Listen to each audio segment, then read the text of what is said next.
प्यार और दोस्ती के बीच का जो रिश्ता होता है ना, वैसा ही कुछ रिश्ता है शर्मा जी का अपनी पड़ोसन बबीता भाभी से।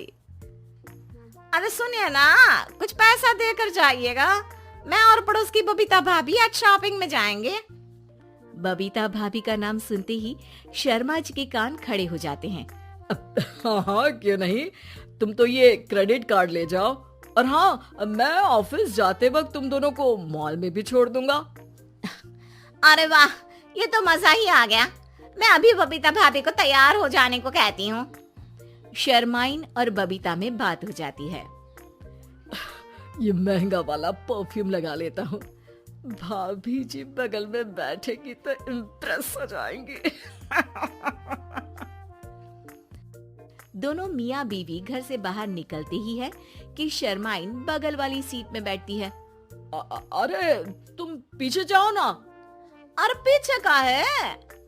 अरे तुम ड्राइवर लगोगे ना, मैं और बबीता भाभी पीछे बैठ गए तो। अरे नहीं नहीं, वो तो आगे बैठेगी। और क्या बात है, कुछ ज्यादा ही जज्बात नहीं उछल रहे हैं तुम्हारे?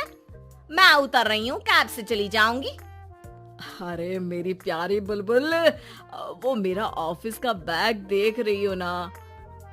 हाँ तो रोज ही तो देखते हैं, आज का नया है?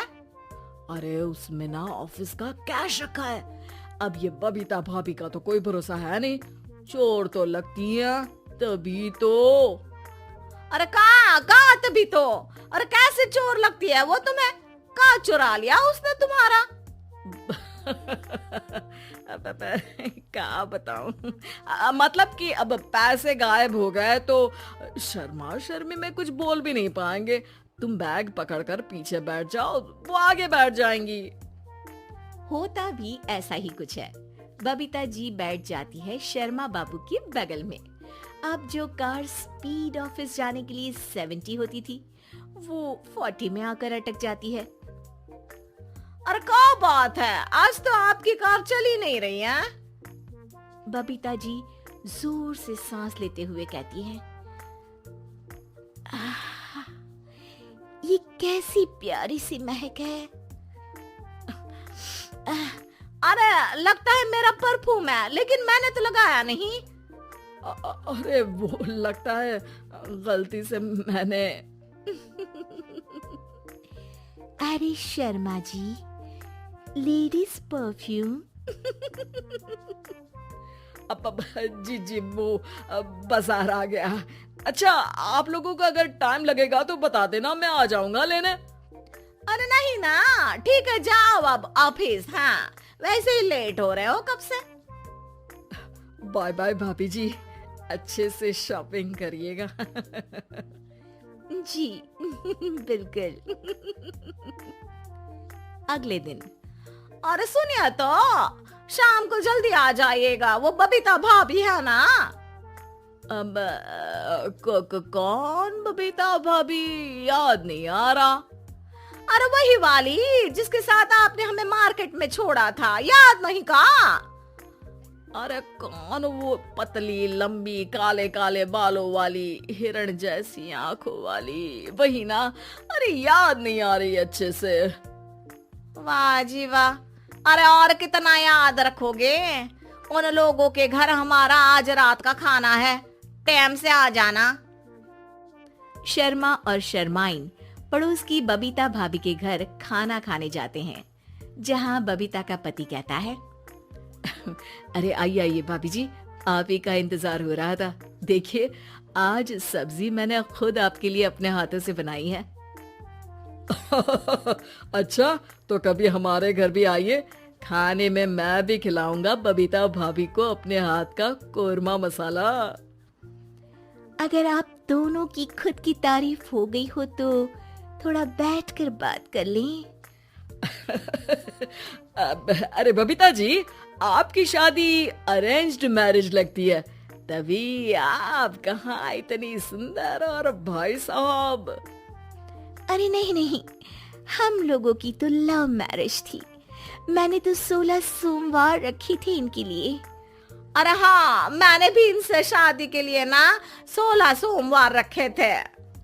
अच्छा, और व्रत करने के बाद ये मिले आपको। अरे चुप रहिए ना, कुछ भी बोले जा रहे हैं। कितनी प्यारी जोड़ी है शर्मा और शर्माइन जी की। हाँ वैसे और भी अच्छी हो सकती थी। सब खाना खाकर अपने घर के लिए निकल ही रहे होते हैं कि और हाँ, अब हम लोगों को एक दूसरे के घर जाने के लिए किसी बहाने की जरूरत नहीं होनी चाहिए। अरे भाई पड़ोसी हैं, वो भी एक उम्र के। क्यों मिसेस शर्मा? और मुझे और कविता भाभी को तो बोलने की भी जरूरत नहीं है। वो कहा ना, हम लोग वैसे भी साथ ही रहते हैं। कभी वो सुबह मेरे घर में तो शाम को मैं उनके। एक दिन शर्मा जी ऑफिस से शाम को घर आने के बजाय बबीता जी के घर मिठाई का डिब्बा लेकर पहुंच जाते हैं। अरे भाभी जी, कहाँ हैं आप? अरे भाई साहब, आप? मुझे लग ही रहा था कि आप ही होंगे। जी भाभी जी, कनेक्शन इसी को तो बोलते हैं। वैसे ये लीजिए मिठाई खाइए, मेरा प्रमोशन हो गया जी। आपने भाभी जी यानी अपनी बीवी से शेयर कर ली ये बात और मिठाई दोनों? अरे नहीं नहीं नहीं भाभी, जैसे ही मेरा प्रमोशन हुआ मिठाई लेकर सीधे आपके घर आया हूँ। लीजिए लीजिए, खा लीजिए। तभी पीछे से शर्माइन आकर खड़ी हो जाती है। अरे मिठाई का दौर खत्म हो गया हो तो घर चलेगा? शर्माइन को देखकर शर्मा सकपका सा जाता है। अब हाँ हाँ चलो चलो, वो भाभी जी तो बोल रही थी कि जी शर्मा जी, इसीलिए मैं बोल रही थी कि मुझे लगा आप ही होंगे, क्योंकि आपकी वाइफ मेरे घर में थी तो आपको तो ऑफिस से सीधा यहीं ही आना था ना। घर आकर शर्माइन शर्मा पर बरसती है। अरे देख रहे हैं हम, कुछ दिनों से आप बबीता जी पर कुछ ज्यादा ही मेहरबान हो रहे हैं। अरे वो तो तुम्हारी सहेली है तो मैं थोड़ा भाव दे देता हूँ, वरना तो तुम जानती हो मैं तुम्हारे बिना किसी को देखता तक नहीं हूँ। हाँ हाँ, देख रहे हैं हम कि तुम किसे देखते हो और किसे नहीं। प्रमोशन हुआ, दिन में 4-4 बार फोन पर बात हुई, पर मुझे बताना जरूरी नहीं था, क्यों? शर्मा देखता है कि दरवाजे में बबीता खड़ी है और सामने बीवी की। तभी हाय हाय रे हाय, मेरे सीने में दर्द आई। वो सीना पकड़कर बैठ जाते हैं। अब एक तरफ से बीवी शर्मा जी को पकड़ती है और एक तरफ से बबीता जी। बेचारे शर्मा जी इस बार तो बच गए, लेकिन देखना बाकी है कि आखिर कब तक।